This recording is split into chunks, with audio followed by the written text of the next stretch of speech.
Hey everyone, I'm Brian Austin Green. I'm Sharna Burgess. And I'm Randy Spelling. And you are listening to Oldish, an iHeartRadio podcast. What's up, everybody? What's up, what's up, what's up? Hey. Wait, does anyone even know what that's from anymore? Isn't that really from Scream? Was oh, no, that Martin? Was What's Up, right? What's up? Wasn't that from the movie Scream? No, what was that from? Wait, we are oldish at this point. We are the only ones that are going to know. That wasn't from the movie Scream. No way. No, wasn't there a parody movie on Scream? Yes, there was. There was a parody movie, and someone was wearing the Scream mask. With the Wayans With brothers. the Wayans. Is that and yes, and that's what it was from, right? Scary movie. Scary movie. Thank you so much. Tori was in Scary Movie, wasn't Tori she? was in Scary. I think she was in 4 or something. Oh That's my so God, great. I love Full it. circle. Sharna. Look at this. How did you pull that out? No, what do you mean? I'm 38. This is like my generation, my era. I watched that. That was a big movie. That's her jam. That's my jam. Well, it wasn't. Kind of. It was my era at least. But yeah, all right. Here we are, oldish, talking about. Was that at the 90s or 2000s? That movie, 90s. That was in the 90s. That was definitely a 90s jam. Yeah. I do love 90s jams. Okay. All right. You know this about me. Yeah, it's We super bonded about super 90s helpful music. for me because that's literally the only decade that I'm very familiar with. I love it, guys. My memory quit somewhere around 2001. You know, so Me too, to be honest. Yeah. I'm kicking myself. I didn't save all my old 90s clothes, my big baggy sweatsuits. Do you know how trendy you'd be style. right now? I'm not kicking myself at all. Although we probably could have made some money with that stuff. It's like straight vintage. Yeah. I was buying clothes as a present for a birthday recently for an 11-year-old girl, right? And you're just looking at them like, I wore these. Mm-hmm. This is like 90s jams, like the baggy jeans on the hips. I threw this stuff out the like 20 merch years ago. tees or the what? Yeah, what do you mean this is what kids are into now? Yeah. Oh God, I sound like my mother. She used to tell me that she wishes that she saved her platform shoes and her jeans and her whatnot. And I was like, whatever, woo. But look, if she did save them, that would be some real vintage items. Right. It's true. Honor the woo. Honor the woo. I love that. Woo. Randy, I'm going to tell her you said that. She's going to giggle. She has a good giggle. I love it. Hey, we chopped vegetables together. I was trying to get in good graces. That's right. You did. That is right. I don't know why this just came to mind, but my mum has a term that I love. It has zero to do with what we're talking about. Pickled. Pickled. Do you know what pickled? That we were just it was something we did before. We were talking about Australian terms on this last. I don't even know if this is Australian, but yeah. But so her mom says whenever she's had a little too much to drink that she's pickled. She says she's a bit pickled. She's a bit pickled. I died laughing but it when makes she sense. said that. You hear it and you go, okay, yeah, all right, that makes sense. I've been a bit pickled before. Yeah, I get it. It's just Pickled. like that. Yeah, a little bit merry. You know? Totally. You've had a couple glasses of wine. little joyed. Especially when she says it with her little giggle. It's the best. Pickled with a giggle. Oldish, come get pickled with us. That'll be our new. That's our new. Oh my God, that when we do a tour, that's our new tagline. Our after party should say, "Come get pickled." Dude, our merch should all be oldish, and then we should have pickles. Everyone except Randy. We should have pickles just with gray hair. Yeah. And glasses. I say we get into this episode because this is the Q&A directly following our grief episode. And what an amazing episode that was. So and Kelly Rizzo, once again, thank you so much for being here and being a part of the discussion, because that was a fantastic one. And we've gotten such amazing response from people that have listened to it. And just have sharing their questions stories. of their own. Yeah, it's amazing. But we do have a bunch of questions today, and we also have some live callers that we're going to get into. So I think we want to get into the live caller right now, right? Sounds good to me. I believe we have Janine with us. Hi, Janine. Hi, Janine. How are you? I'm good. How are you? We are so good. Thank you for joining us today. Thanks for having me, Brian. I met you at a 90s con. Oh, did we meet? That was something else, wasn't it? It was. If you remember Truffle the dog, that was me. Oh my goodness. I absolutely remember Truffle the dog. I love that name. How could anyone forget a dog by the name of Truffle? Cannot. Okay, so I'll start with kind of give you some background and some context. So a friend who I've had a really close friendship with, who I still care about very much, has recently distanced herself from me. And there's not really a lot of answers to my communication. So I'm only left with my guesses as to why. But I feel like in order to protect myself and my heart, that I really need to kind of let it go and kind of understand that like this friendship might have run its course, but I'm really grieving a lot about it. So how do you grieve something and somebody that's still alive and still peripherally a part of your life, but not necessarily in your life anymore? Janine, that's such an incredible question. Wow. Thank you for sharing. Randy. Yeah, Janine, I can feel your emotion. As you talk about this, it feels like it's right here.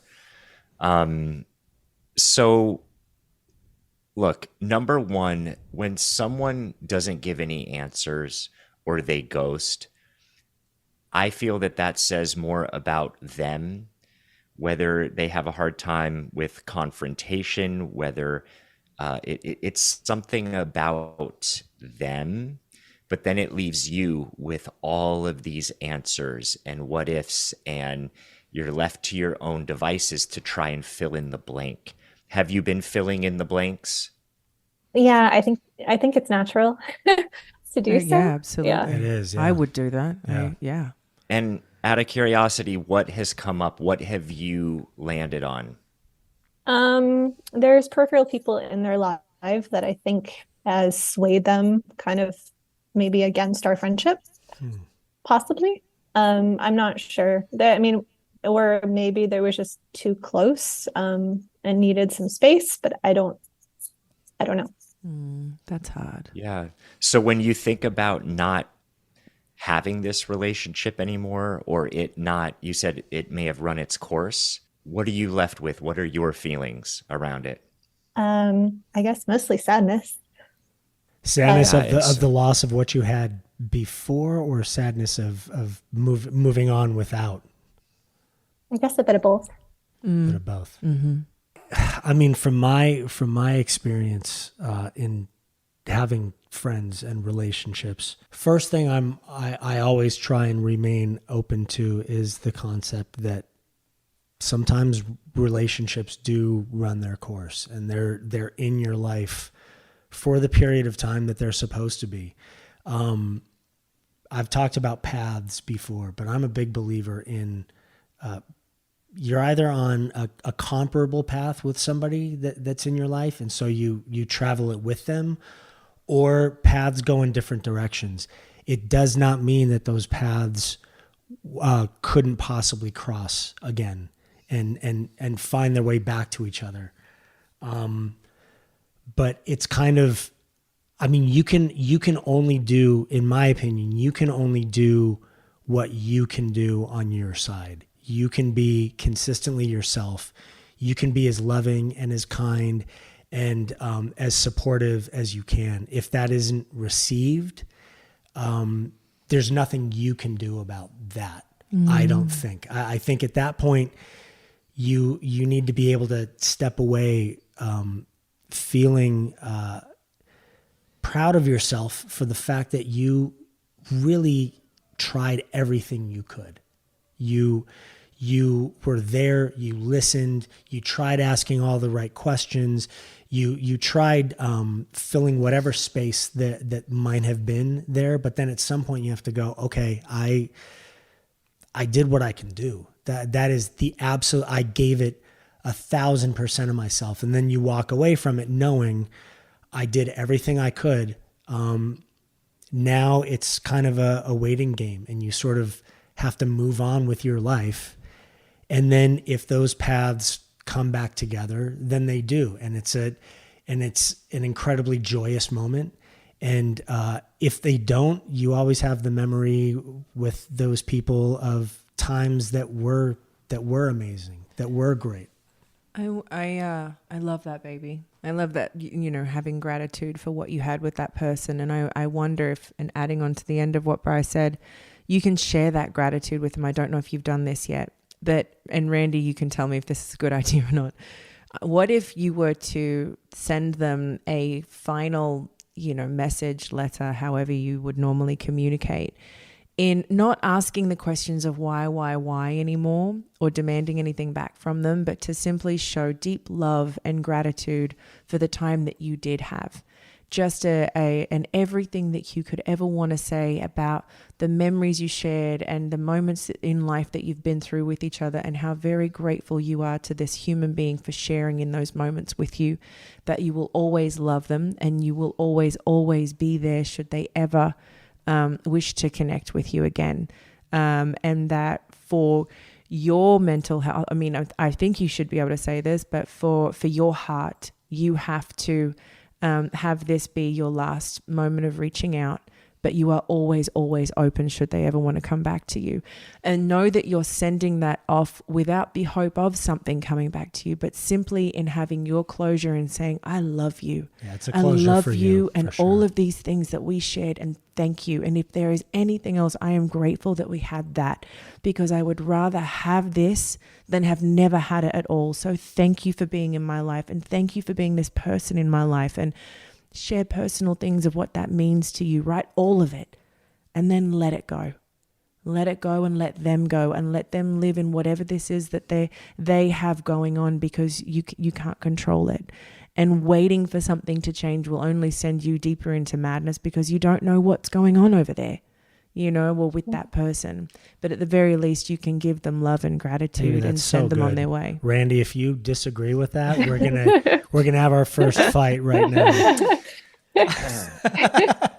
I don't disagree. Okay. So to pull through what both of you are saying, number one, have you done everything that you feel you need to do? Because Brian was saying, do your part. If there's anything else that is left undone or said. So is there anything that you feel that you still need to do or say? Well, I guess I haven't really gone really strong. I mean, Sharna's thing about really going like that, because part of me has been wondering, do I really keep trying to say something, or do I just let it go? So I don't think I've done everything. No. Okay. I don't think it's about going strong though. And that's like, my opinion is finding that line of it's closure for you. Yes. It is for you to acknowledge with someone, how much you love them and you care about them and you care about their well-being, but you also care about your own. You can tell that person is trying to sort of move off and do their own stuff, and you completely respect and honor that. But just letting them know that like, you're no longer going to be there just like a puppy dog waiting. You're going to move on with your life. But that your door is always open, that you're always there for them. And if they come back around and want to be there, they don't really have to try very hard. He'll be there anyway. Yeah. You love them. Yeah. I think I love what you said, Brian. I love what you said, Sharna. I think there was a major point that Sharna said, and you could do whatever version feels right to you, right? If you want to say all the things, and you can. If you want to say some things that just feel, okay, this is enough, this is closure for me, I'm going to say what I need to say and reserve whatever else, that's fine too. As long as, and Sharna made this point, you don't expect anything back. I would say wait to send that letter or text or message or whatever it is, have that conversation until you're at the point where you don't expect anything back. You're good just where you can hit send and know like that was the final. Yeah. And you're okay with it. Yeah. Okay. Is that helpful? Yeah, no, I think it's a good advice for sure. I'm sorry, I'm getting emotional.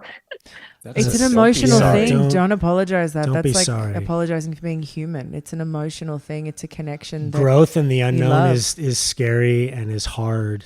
And it's hard for people that really passionately care about it, but it's a part of life. It's what it is. And the more you can kind of take to heart the fact that, as I said, you've done everything that you could do. Mm-hmm.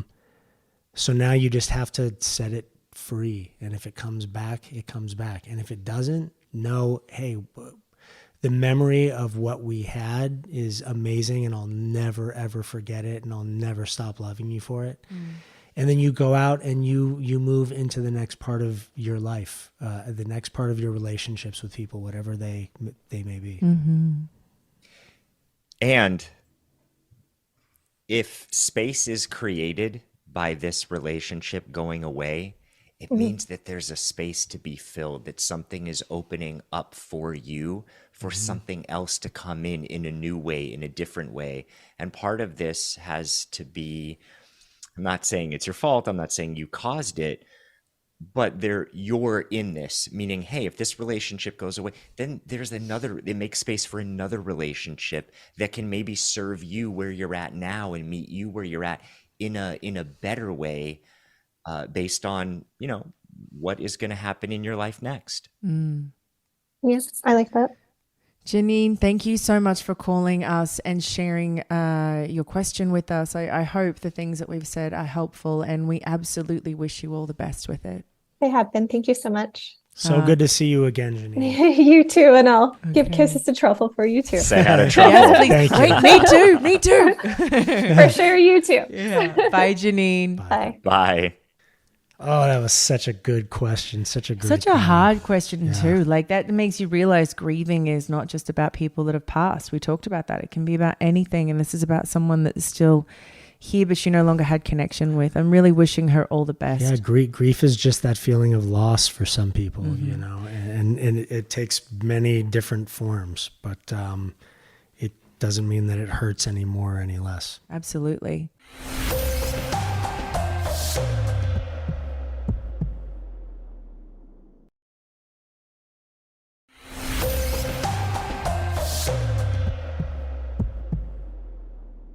We actually have our next live caller here, so we're jumping straight in. Do we have Mary Beth with us?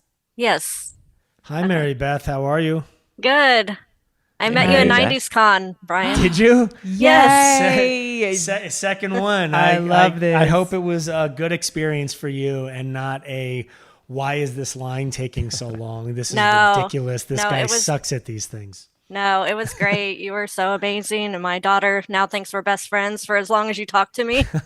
I love that. That's what he does. He makes everyone feels like they're an old friend. It's really special the way Bri can make people feel. I love that about him. I'm glad you got to experience it. Oh, thank you. Yeah, it was great. Mary Beth, you have a question for us today. I do. Yes. I've had two major losses in my life. My older brother passed in 2006 from suicide, and then my dad died in 2017. So both of their losses have been really hard on me. So every time it comes to like birthdays and the anniversaries of their death, it's really hard. So I was just looking for advice on how to get through those times. Holidays and birthdays. It's a beautiful, big question, Mary Beth, and I'm really sorry for your loss that you've experienced. That's a tough one. Randy? Yeah, I share the same sentiment. I'm sorry for your loss. It must be really tough. In terms of those days, how do you show up in those days? What happens? Can you explain to us a little? Because I think it would be really helpful for other people to hear as well. Yeah, it's like the anniversary of both their deaths are near. Like one's at the end of March and the other's like beginning of April. So it's like I feel a shift in my mood. I feel like I'm sad and like withdrawn, and then I realize what dates are coming up, and it's every year that this happens. It's just like I feel almost like when it was going, like when it first happened, like I felt like this darkness over me, like the depression. Mm-hmm. And I almost feel like that starts to come back during those times. Not as bad, not as severe, but it's like it starts to creep back in. Have you ever tried something like EMDR? I don't know what that is. No, what It is is that? a type of therapy, and it helps to reprogram certain traumatic memories. So it's a way of working with trauma where it's not just talk therapy where you're going through it, talking about it, but it has to do with eye movements. And what happens is through eye movements, it brings up emotion. And then with a skilled therapist, it works to repattern it so you don't have the same feeling or memory based around it. Okay. Interesting. So it reprograms what triggers you? Or what emotions it triggers? The experience. So a lot of times what happens, I mean, look, think of holidays, right? Not just the loss of someone, but if you look at Christmas or birthday, every year we get kind of trained to go, okay, this is the holiday. And then you have all of these associations with that holiday, whether good or bad. I remember this thing happened Christmas. It was terrible. And now around Christmas, it's very hard for me to, I'm just giving an example, very hard for me to show up in that holiday. I know a lot of people feel like that, or you have joyous memories and it's so great and you can't wait every year for that time of year. So I think what's happening is you're coming back to this loop of association of this time that was extremely hard and dark in your life. And just the idea of nearing that time triggers the memories and associations back to that time. I mean, do you kind of almost feel in a way that you relive some of those moments every year? Yeah. Yeah. Mary Beth, how do you deal with those days when you're in them? What do the days normally consist of for you? When you wake up in the morning, on the morning of, how does that day usually go? Well, I always do like a social media post. So I also wonder, like, do people think, oh God, here she is again, her brother's been gone 17 years and posting about him. But it makes me feel better to do it. But then it's like, also like, I'm sad. I'm thinking about what led up to, like, especially with my brother, it's like I think about like how he had shared how he was feeling. And like, so I have the guilt with him that maybe I could have done something different. And then like I don't have my dad to talk to anymore. And I was very close to him, so I don't have his guidance anymore. So I feel very sad. So if I don't like go and do something and like get out of the house, then I'm just like wanting to stay in bed and be like depressed. So I try to like be with my family, do something with my friends, just get out or just go walk. Like sometimes if I just go outside and be in the fresh air, like that helps. Mary Beth, there's something that you said there that is a huge thing not to be ignored, right? And it's a big key, I think, to your healing here is that you still feel guilt. And I think for you to truly heal from these experiences, that you need to revisit that and have a look at why you're experiencing this, because you shouldn't need to. This is not yours to wear, but you are wearing it still. And I think there's maybe also involved some sort of guilt of what happens if you don't wear it and you let go of it. Does that mean that you don't care anymore? And so you continue to burden yourself with this every day, and you call it upon yourself to feel it because it validates everything. And it's this cycle that we can get ourselves into, but it's only keeping you stuck in there. It's not allowing you to live and move and grow like your brother and your dad would want you to. The last thing they would want is for you to be sitting with this pain and this grief and this guilt. And I think the greatest thing that you can do for yourself is revisit why you're feeling that and work through that with a therapist and with a professional. And as Randy suggested, there are many different types of therapy that aren't just talking about it, that can help you go to a deeper place and to unlock where these emotions are coming from and what's creating them, and help you release them. Randy, I think you would have much more to say right now about this and where Mary Beth can go. But I think that is what you need to do, is look at that. Randy, I was actually going to ask you, and I mean, this is obviously directly connected to Mary Beth, but I think for people that are in similar situations, are there benefits to you in someone waking up on those days and reprogramming what it is they've normally done to try and get themselves out of a habit that pulls them back into a certain feeling, and instead trying to create new healthy habits that help them work through those days easier?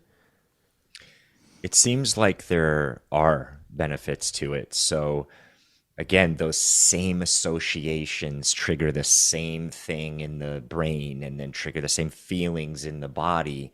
And it's just a loop over and over. So like you said, not isolating, going and being with family, getting out of the house. I would suggest even going further, could you do something drastically different? Maybe there's this like radical honoring of them and their life, some in celebration some way of their life that you could instead Yeah. make those days out of. But something physical, Right. not just an idea, not just going through the motions, but really something physical, whether it's Like out at a balloons, place. like balloons showing up and having like an actual celebration, inviting people over and like celebrating the life of something like that. Is that what you? Or what, like, sorry, I actually do want to get back to the ways that you can work through in finding your why and this guilt that you're feeling. But I love this suggestion of Bright. What if there was a bucket list of things that your brother and your dad would have wanted to do with their life, right? Some things that they could have found really fun. That could have been a hike or a country to visit or a something. And each year on those days, on their birthdays, you do a bucket list item for them. And you just tick carry something the off for energy them. of them You with take you them, on that while you do them. experience. I love that. That's really great. Thank you for that suggestion. Of course, It's I think that's. a I great feel that in my suggestion. heart. Yeah, I it's feel a that in my really heart. great It gives me suggestion. feelings like that's what I would want to do for someone. To build that list of experiences that you want to give them, and you get to share with their spirit and show them those things. I love that. But I do also think it's incredibly important for you to address this guilt that you're feeling. I agree. I think the other one gets out of the normal pattern. It also gets you to affirm and celebrate life in the fact that you are alive, you're here. Bring them with you in your life because you are alive. The other part of that is dealing with the stages of guilt, right? The stages of grief. One of them being guilt. Asking those questions. What if I could have done something different? That is a normal part of grief, but holding on to that will just keep bringing you back to the same place. So there's something called the Dougie Center. You can look them up. They do really well in terms of dealing with grief. There are therapists. There, like I said, EMDR is a very powerful modality if that's something that resonates with you. But look into doing a little bit of work around this to be able to let that go. And then hopefully on those times, on those days for your dad and your brother, that you can do something, like Sharna said, a bucket list item, something, what were they into? What did they like? What would they have appreciated? And bring them with you, and you get to do those things and really honor them in that way, but also honor yourself that you are here, you're alive, not just to be stuck in the loss, but to start to thrive in your life moving Mary forward. Beth, it's only your past if you keep it back there. If it's still a part of your present day, then that's exactly where it is, and that's where it'll remain. You have to make a conscious effort, I believe, to put things in the past that you want to be past, and only keep things around you presently that you want to be part of your life today and moving forward. Okay. No one means to put your brother in your past, but to change the relationship of that in the way that you look at having your brother and your dad around you, and to find the experience of that. The experience of that. The experience being in the past. Absolutely. Is Like this helpful? the death being in the The past. death be in the past. exactly. Yes. But Right. they are always with you. Their spirit, and they're Right. absolutely, you will forever carry them. That is present. And it's the present and the future that you choose to then have with them. You Absolutely. know, that it's your job to create that. And those are your choices that you get to make. Yeah. How to carry them forward. bucket list, girl. I love that. Yes. Climb a mountain, go in a race car, do a hot air balloon. So good. Like, do all the things, and not the things you want to do. Paintball, what they would like want to do. All of them. You've talked about all that stuff. Paintball. Before. We take it back to the paintball from last episode. I love it. Bringing it all back together. Mary Beth, what is something for your brother that you think he would have really liked, and what would be something for your dad? Could we hear that before you go? I'd love to hear that. My brother was a big science fiction fan, so maybe going to like a science fiction con or something like that would be something he would probably really enjoy. Very cool. What would he have dressed up as? What would he have dressed up as? A Star Wars I don't know. character. Like he liked Star Trek. Star Trek? That's a cool one. Yeah, we used to watch Star Trek: The Next Generation together. So maybe he would dress up like Riker or something, you know. That's the one. You got to do that. You got to do that. Yeah. And what about for your dad? I don't know. We used to, like, when we would hang out, like, we would go and play putt-putt. So I really think, like, I should do that more often because it does remind me of him. Right. Yeah, there are putt-putt places all over the world, too. You could go and there's a funny story from, like, the last time that we played with him. There was, like, a maze, and my kids were like, let's go in the maze. And I thought, my dad's not going in the maze. He went in the maze, but then, like, we couldn't find him. And he went out the emergency exit, and he was like, oh my God, I had to go to the bathroom, and he was done with the maze. But it always like brings a smile to my face when I like see that post come up of us being in the maze, and I'm like, yeah, Dad just went out the emergency exit because he had to go to the bathroom. And he was done. I think that's amazing. That's the celebration. Yeah, that's look at the way you smile and you laugh and you remember that. Mm-hmm. Yes. Yeah. I would suggest making that a part of how you celebrate those days. Truly celebrate those days. Definitely. Yeah, I love that. Mary Beth, thank you so much for calling in and sharing with us and being so open with us. And I hope that everything we said is some sort of help and guidance for you. And we wish you all the best moving forward. Yeah, thank you so much for letting me be on here. And I truly appreciate all your advice. It was really good. Thank you. So good to see you again, Mary Beth. Yes, it was good to see you again, Brian. Thank you. Nice to meet you, Mary Beth. Good luck. Right, yes, nice to meet you guys. Bye. Oh, boy, wow. It's big, right? Yeah, I get that. It is loss big. on a level like that it's so easy to fall into a pattern. I would think when the anniversaries come up of just falling into the grief of those situations because they're difficult, and the amount of loss that you could feel is, I think it was huge. And I think also, like, and I've never experienced this, but I certainly know people that have, losing a loved one to suicide. Mm-hmm. I cannot imagine, and it is absolutely understandable why and how a person can feel guilt many, many years later and thinking there should have been something that they saw or noticed or could have done. So my heart goes out to Mary Beth and anyone experiencing that kind of loss and pain, because that's really big. And she was really brave for coming on here and sharing that.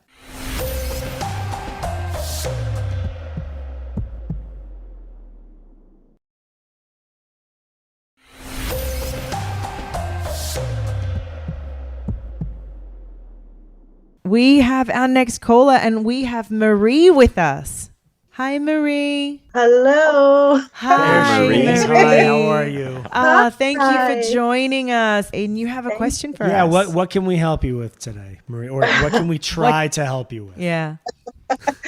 So my question is, I'm thinking about a job transition, and I'm a school teacher, so I'm an educator, and I've been thank you for all that you do. Yes. Thank you. So I've been working in my school district in my particular building for the last 19 years. So I've been there a long time. But I feel like I need to grow, and I recognize that. But I'm realizing that I'm also feeling a lot of grief right now about leaving the community that I built there. And of course. Yeah. Mm-hmm. so I want to be proactive when I start making the decision of what I'm going to do next, of how I can do it in a healthy way, because I'm finding myself getting angry at work. Like, I'm ready to move on, but it's more of feeling the sadness that I'm going to leave these people and my students for so long, but also I'm finding fault in everything. And I don't. And I don't want to leave feeling angry. I want to leave in I would like to leave in a positive note. So I would ask, have you got the plan of where you're moving on to? No, not yet, but I have some ideas of what to pursue. So then I would think, and Randy will tell me if I'm right or wrong because he's the really good one at this. Do I ever say that? Do I ever say, no, that's wrong? You actually don't, but I'm always waiting for it. You haven't always yet, but waiting for you to jump in and be like, actually, I'm sure Sharna, it's I'm just coming going to at stop some you point, right there. which is why I always say, hey, Randy, what do you think of this? But I would, Marie, I would say start making your plan. You know, I think you need to move forward in action of where you're going to go. So your brain is focusing on making that plan instead of just getting frustrated with what is, because you're not looking at your way out of it. So you're getting frustrated up because you're sitting in it and it's there and it's happening and you're looking at whatever, the cracks in the walls, who knows what it is. But if you move forward with making a plan on where you're going, then your energy goes into that and you start to look at it and you're like, oh, I'm really going to miss those cracks, because you know that you're going to be going somewhere else soon. Right now, it's just an idea. And so it becomes frustrating that there's no action, but it's up to you to put in that action and create that plan to go somewhere else. And then you can find gratitude for where you are and your last moments with it. Right. Yeah, it's definitely an energy switch, a mindset that I need to get into.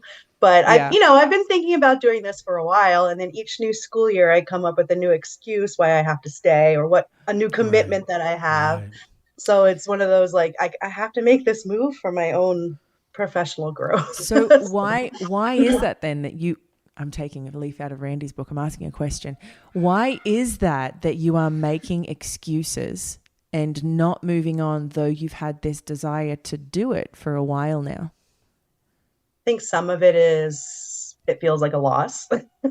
I think some of it is maybe disappointing people or myself, or I feel like it's myself, but disappointing their people that I would leave. So those are probably the big ones. Which one is the strongest right now? If you had to pick one, which is the biggest? Probably the disappointment. I think it will be very hard for me to tell people that it's my time to try something else. So that's where the anger comes in, because you don't want to disappoint other people.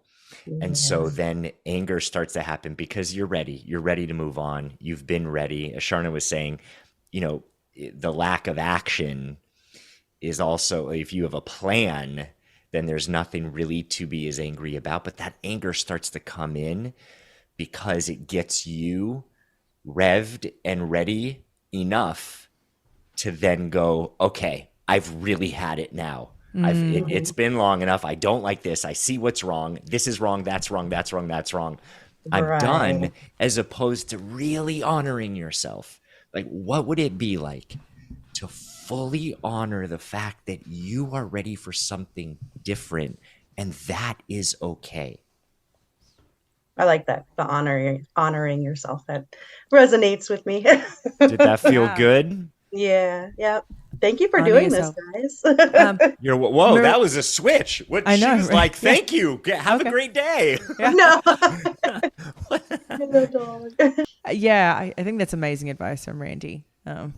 He's the best. I say thank you. I'm going to, it's a golden nugget right there.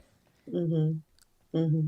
Is there anything else in terms of the loss? Because, look, it is a loss in the sense of it is changing. What you have had, what you've experienced, what other people have experienced with you being there, it's a loss all around. But I think what we do with loss is we forget the gain that's also possible. We focus on the loss. I'm not saying that this is easy with death and things like this, but when it comes to a job situation or a friendship, there's no balance there. It's only what we're losing without taking into consideration you're wanting something different. You've been thinking about something different. There is something different waiting for you. And some of the feelings, the procrastination, the anger is starting to come up now because you are ready for something different. Mm-hmm.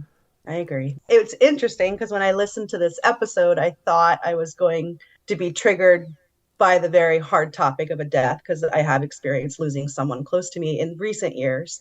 But it actually made me think this other, I was like, oh, this is triggering other things. And it was just very interesting that this came up when I assumed it was going to be the other thing.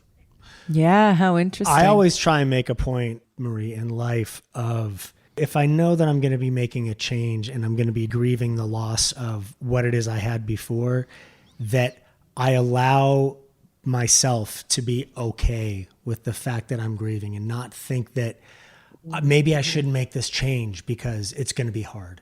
That's part of it. I think a lot of people do that. They go in trying to avoid the grief of a situation or the grieving process.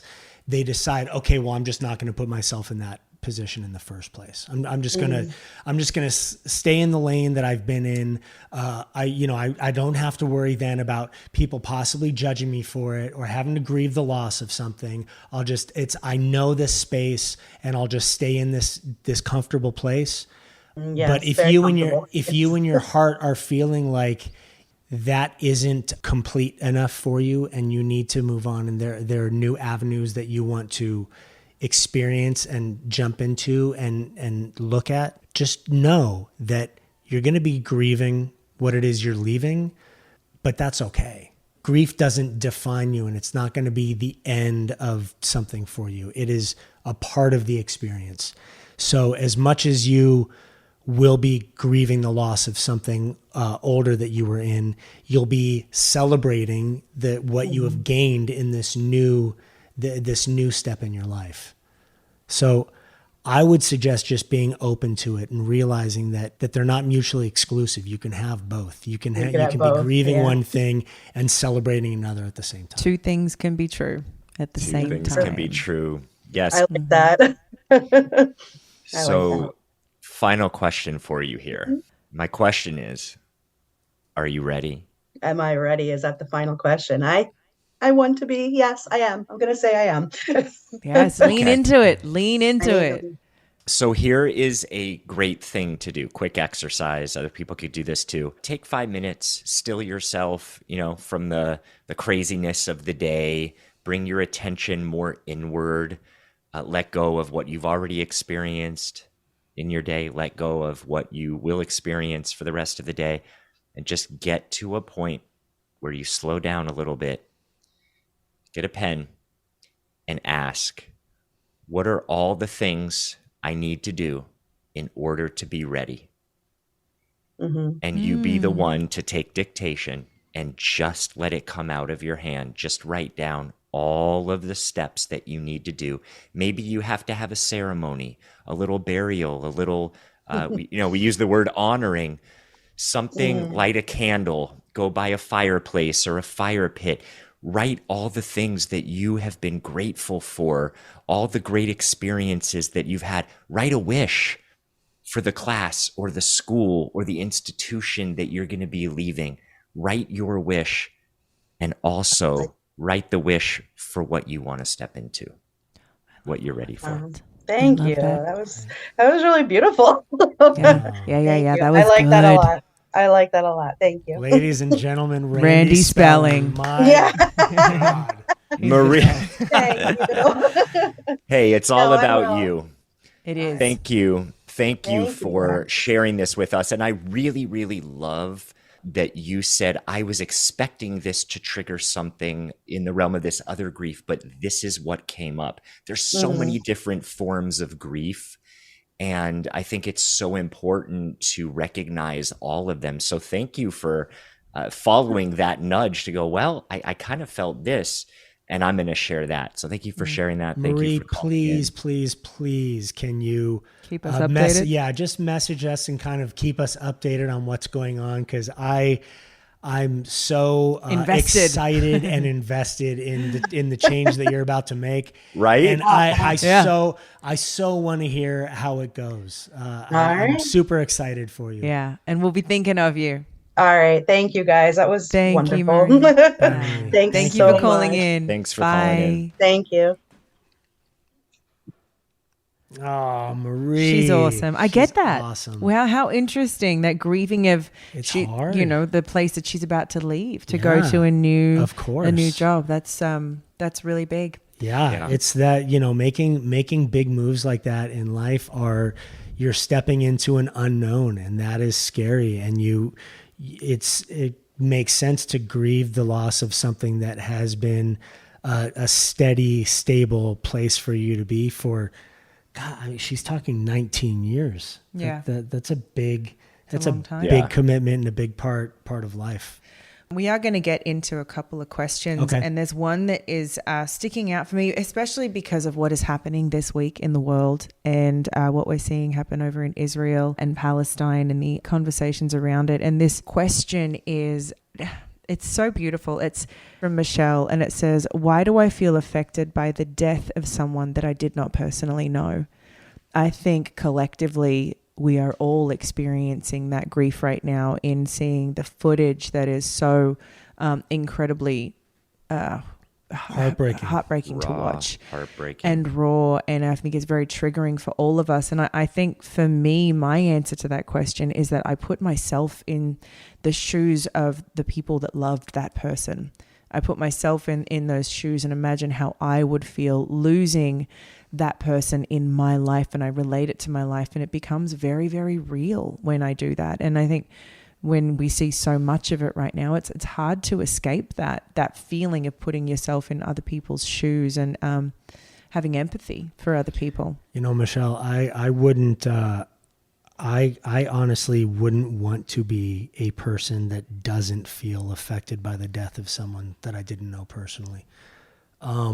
I was thinking the same thing. Yeah, I so value the empathy that I've found in life, and I try and connect on some level with every other human being on this planet. And if that is a way, then that to me is a blessing. That is something that I wouldn't want to have be any other way. Another question here we have from Becca that says, "How often should you check in on a friend who is grieving?" It's a great question. I love what Kelly shared in the episode where she said, "Someone wrote me every single day."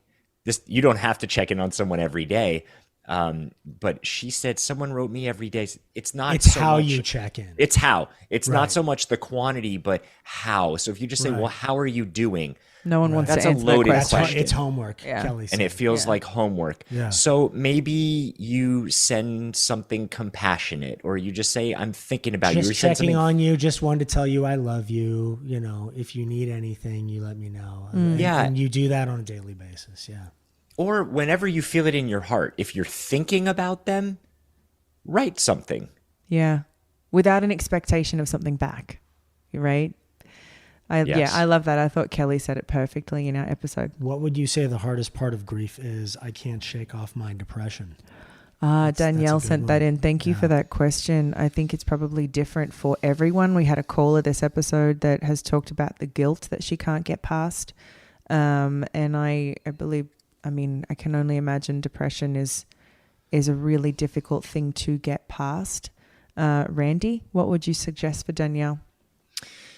Yeah, I would say all the stages of grief are difficult. Depression to me seems like one of the hardest ones because there's anger, but then that gives way. Depression is more of a sinking type stage that can feel hard to get out of. Look, there are many ways to help with depression.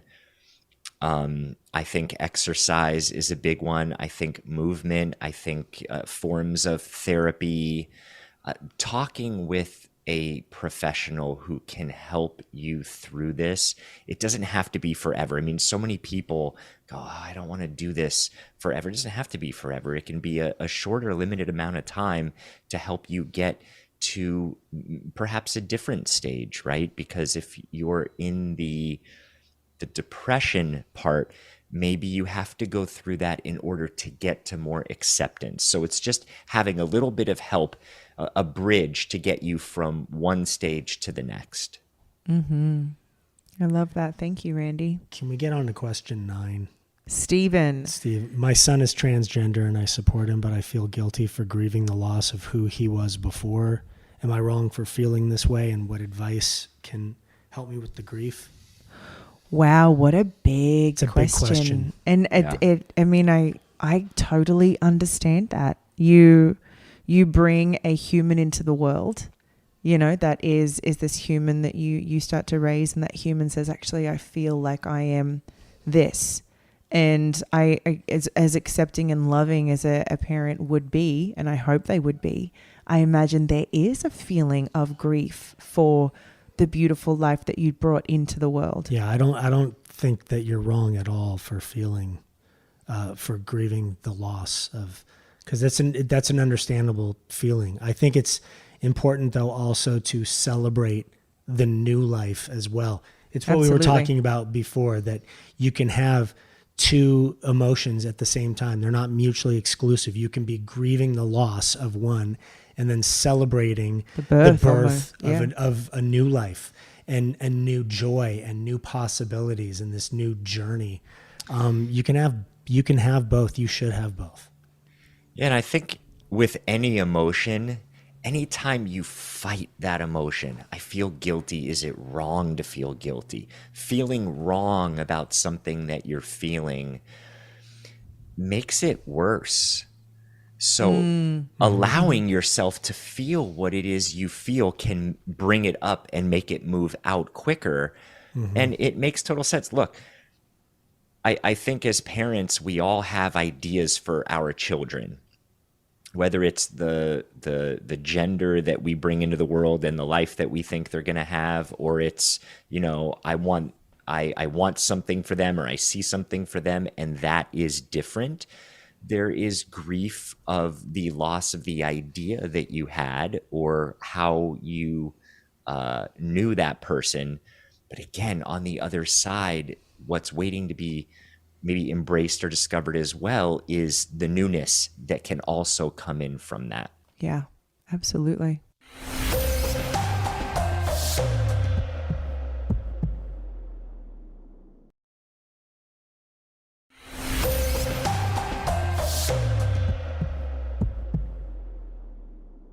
Layla, I am grieving the loss of someone suddenly, but I'm also so angry that I didn't get to say goodbye. I keep thinking about the what ifs, and I don't know what can help me feel better. Yeah. Relatable. Yeah. You know? It's a big one. So relatable. Every single person I've ever talked to, even some of my guides who, this is going to sound crazy, but have had full conversations with people who have crossed over. And that is a real thing for them. I can tell you that they still ask those questions. There's such a humanness and a part of human behavior that says, I should have called them more. I should have seen them more. What if I could have done this? And the thing is, if it didn't happen, then it happened the way that it needed to, even if we don't understand it, even if that is so hard to reconcile.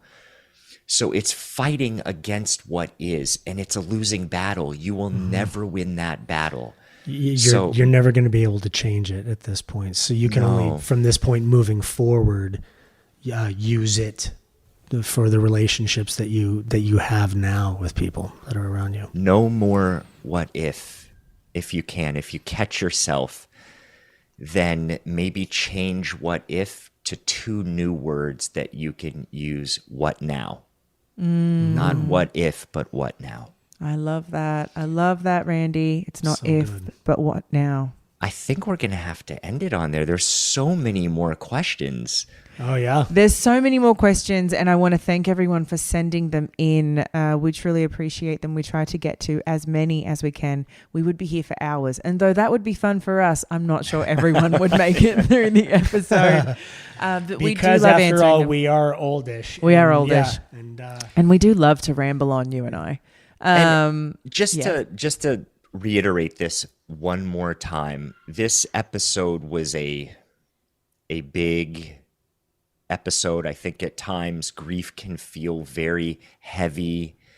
I thank you two. Thank you, everyone listening, for being in this with us, because look, sometimes we just want something light and entertainment and something as a commute on the way home. And you're like, wow, I didn't expect all of this. But this is something that every single one of us has gone through, is going through, and will go through. And with everything happening right now, not to get too deep into this, but we are all sharing grief in some way collectively, whether it's really personal to you or it's the collective of what's happening in the world. And I just want to send a shout out and a thank you for being in this together. Any good thoughts that you can send to, anyone in the world for peace, right? Peace in our own lives, peace in our hearts, peace to the people who lost someone, peace to anyone who has already transitioned, just peace all around. We would be so appreciative. We would be. We acknowledge everything that is happening in Israel and Palestine right now, and we do not support the acts of terrorism by Hamas, and that we are sending love to all of the victims, all people affected, and everyone that is suffering right now because of this. Once again, thank you to Kelly Rizzo for coming on and helping us discuss the topic of grief. Thank you so much for the questions that you sent in. This is an incredibly deep topic and conversation, and I'm sure we will revisit this many more times. Thank you to both of you. Thank you, Brian, for helping this week. This was a big one. This is what our show's gonna be. I mean, we're gonna have the lighter topics that are fun, and then we're gonna have these very real ones also. But this is all part of the human experience. Absolutely. And these are all shared emotions. So we want to touch on as many as we possibly can. But we thank you all for listening. Thank you, everyone, for listening. Yes, you guys are amazing. Make sure you guys go and follow us on Instagram at @oldishpod. And you can also go and leave us a message at our own hotline, which is 855-OLDISH3. Make sure and write us a review. Leave us 5 stars if you loved it. Leave us 5 stars if you didn't. We love 5 stars. We love 5 stars. Yeah. We like 5 stars. Yeah. See you next week. Bye, everybody. Bye. See you next week, everyone.